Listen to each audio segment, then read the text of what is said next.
তুমি শয়তানকে শত্রু ভাবো, ভালো কথা, কিন্তু একটা শত্রু আছে তোমার সাথে ঘুমায়, তোমার সাথে খায়, তোমার নামেই কথা বলে, তার নাম নফস।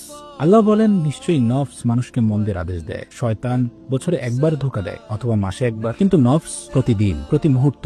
শয়তান দূর থেকে ডাকে, নফস ভেতর থেকে টানে। নফস বলে, আরেকটা ভিডিও দেখ, আরেকটু কথা বল, এই গুণাটা তো ছোট, আল্লাহ তো ক্ষমাশীল। এভাবেই হারামকে ধীরে ধীরে স্বাভাবিক করে তোলে আর ইবাদতকে করে তোলে এক ধরনের বোঝা।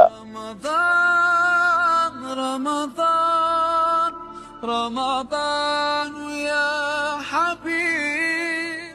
নফস তোমাকে কাঁদতে দেয় না, নফস তোমাকে ভাবতে দেয় না, আর এভাবেই হারামকে ধীরে ধীরে স্বাভাবিক করে তোলে আর নামাজকে, ইবাদতকে করে তোলে বোঝা। নফস তোমাকে কাঁদতে দেয় না, নফস তোমাকে ভাবতে দেয় না। নফস চায় তুমি মরে যাও, কিন্তু জীবিত অবস্থায়। এই কারণেই হয়তো রাসূল সাল্লাল্লাহু আলাইহি ওয়াসাল্লাম বলেছেন, আসল মুজাহিদ তো সে যে আগে নিজের নফসের বিরুদ্ধে জিহাদ করে। তুমি কার সাথে যুদ্ধ করছো?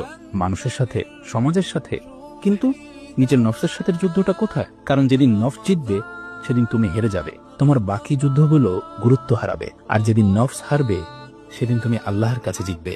আজ নিজেকে প্রশ্ন করো, তোমার ভেতরে আসলে কে শাসন করছে, তুমি নিজে নাকি তোমার নফস?